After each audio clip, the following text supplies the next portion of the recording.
اختيار شريك الحياه. امم ازاي بقى؟ ايه الحاجات اللي ادور عليها لما انا اكون بختار شريك حياتي كست عايزه ابقى ليا كياني، عايزه ابقى عندي كارير بتاعي؟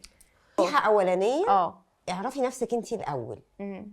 بجد والله، اصل الناس تقعد ايه تدور براها، تدور على يعني اللي هيجي يكملها. طب انت عارفه انت مين؟ امم. انا بنتي انا بقولها كده، لازم تعرفي نفسك انت بتحبي ايه. امم. انت مين، فاهمه نفسك، ايه اللي بيضايقك، إيه اللي بيبسطك، ايه اللي بيحركك، ايه مشاكلك، ايه التروماس بتاعتك، ايه الستراجلز بتاعتك. لازم لازم لازم البني ادم يعرف نفسه هو الاول قبل ما يبدا يدور على الشريك. ده هيسهل، لانه وانس انت فهمتي انت مين وعايزه ايه، هتبقى سهله قوي. يعني انت يو اتراكت اكشلي الشريك المناسب.